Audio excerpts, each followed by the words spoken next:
Gentlemen, I just received your documents here and I wanted to make a few comments, so I thought recording a little video would be the fastest and easiest to understand. I've also had this question about when a lead can split, so I wanted to show you how it's set up currently in Salesforce. I think the solution actually might be to keep it the way it is. I've tried to see if there's a different way or maybe a better way, but I actually think the current solution is pretty good. So I'm just going to demonstrate that here. This is a view of Salesforce. We call this console, but it's essentially a list of leads with individual lead record below. So you can see here we're on a leads list, new leads. So let's say, for example, a lead came in through a website whereby the homeowner filled out the information and they picked a service. Currently it's only set up to pick one service. Maybe we would change that. But right now these are just emailed to us. They're not automatically imported into Salesforce. We clearly would like that to be a feature to both receive an email but also to have the information automatically imported so that we don't have to enter the data manually. So let's just assume that that happened here and that this lead came in. So you can see down below here the lead record. Currently the way it's set up is if I'm the person that's responsible for calling, we call that the leads coordinator, so someone coordinating the leads, qualifying them, and then setting appointments. As soon as this lead comes to my queue, I would pick up the phone and try to reach out to this person and contact them. And assuming I get a hold of them and they agree they want to have an estimator come out to their property to give them a proposal, write a quote for the work to be done, then I would click here, Schedule Estimate. Currently, this is just a lead. This does not have a contact associated with it. It does not have an account or an opportunity associated with it. It's just a lead record. But until the point at which we schedule the opportunity or schedule the meeting, it's still a lead. So we would click Schedule Estimate, and at this point this screen would come up and we would confirm the information, select an estimate date. Let's say we agreed with the homeowner that the estimate would be on the 17th. We select a time, we click Done, it's in there. We at that point there's a couple other little things we have to decide, like decision makers, which I can explain at another point, and then we can opt to send an email. I'm not going to do this because this is an actual lead, but at that point it still remains a lead. Now what I want to show you is we have a secondary step. These are still lead records, but these are pending. We call them to dispatch or pending. And what this is once a lead's scheduled, we still like to have the secondary step to confirm it. And once it's confirmed, then we convert it. The reason we do that is because it's a lot of work to backtrack. If this is converted, currently it creates an account, it creates an opportunity details, it creates a lot of different records. And to backtrack that process is a little bit cumbersome. Maybe there's a better solution to do it moving forward. But it's actually pretty beneficial for that person to the person managing the leads to only have to look at one record. Let me just go back here. So another example is on that same lead. If this person had requested 2 services and this record was split, well now the person in charge of calling has to manage 2 different records, so it would list this lead twice. So I don't want it to split too early. I prefer that it be split as it's converted. Let me show you what I mean. So if we go to edit this record, currently we can list multiple services on the individual lead record, and not until it's converted to the proposal or the opportunity do these take on a life of their own. So I think that's actually a good solution, because I don't want the call manager, the person managing the leads, to have to look at 2 records for every single person that wants 2 services, because it could get confusing. I'm going to cancel out of this. Because we track calls, activity history, log a call. Let me see if I can find one with an actual call here. So you can see here's a call and voicemail.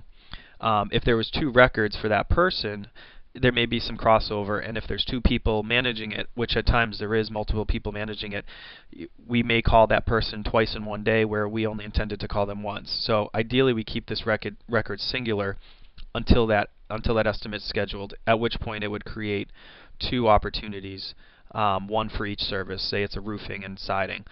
So hopefully that makes sense. I think that's the best way to handle it. As far as when to, the other question you have was, when do we create an account? So let's look at your flow here. And you said here the account should be created at the moment when the job quote proposal is sold as per standard CRM management. I think I agree with that. I think that's okay.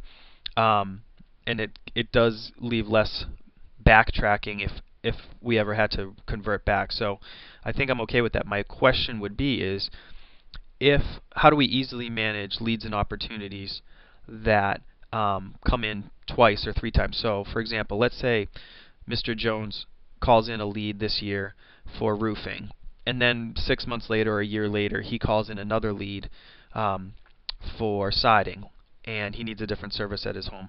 It's nice to be able to see that we've already given him an estimate, and we wouldn't naturally know that unless there's some way to view it. So maybe that's just a list of leads or a list of opportunities where we can view past records for that property. Even if the name is slightly different, it would be nice. Like maybe the husband calls in, but the wife calls in the second time. If we have a way to search the address, I think that would be good, so that we can know, we've met with you before. We sent out this salesperson, and we would like to send them out again, or maybe we want to send out a different salesperson. It's just nice to know the history even before it's converted to a sold job. Hopefully that makes sense.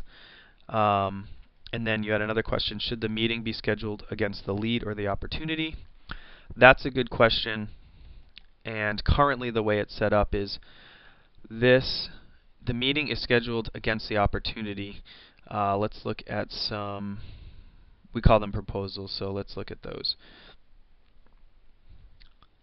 So for here you can see estimate date 2/14 at 12 p.m. So that would be the meeting. Now there's two things. There's an actual estimate date field on the lead record, estimate date right here. So there's a date field, date and time field on the lead record. But what I found is that there's also a activity, I believe. No, maybe it's an event, calendar event associated with it. Let's go to the calendar and I'll show you this. You can log into Salesforce if you haven't yet. Take a look at some of this stuff, because I think some of these processes are still relevant today. So here you can see the record it's related to, which I believe is the proposal. So this calendar event is related to the proposal, and each individual user, each individual sales rep has access to their own calendar here. They're also sent an email for each of these events that are scheduled, so that they can see a secondary alert that prompts them to come in here and look at what they have coming up. So hopefully that makes sense. Right now, once it's converted from a lead, so the two steps again are: we schedule the estimate, and then once the estimate's scheduled, I didn't show you this, but we confirm the estimate, and at that point is when we would, confirmation result is confirmed, and then we would assign it to a sales rep here. So assign to a sales rep. We have the option to send the customer an email, and then we would confirm this estimate. At that point, this lead is going to be converted to opportunity and account technically at this point, but I think we've decided that maybe that account conversion happens later. I believe at this point of conversion, it also creates contact records. And again, with the way we have it set up now is you can have multiple contacts associated with one lead. So you can see here first name, last name, and then if you go down here you can see second contact, first name and last name. But what happens is it still stays as one contact record. You can see here Jerry and Marianne Maynard. It's one record for two people. Little bit confusing. I'm not sure that we want it this way. Maybe we want more individual contact records for different people. So even if we put 2 contacts on the lead record when it converts, maybe it creates two contact records moving forward. So you may have to log in and take a look at this, but hopefully that gives you a little bit of direction on this question here and this question here.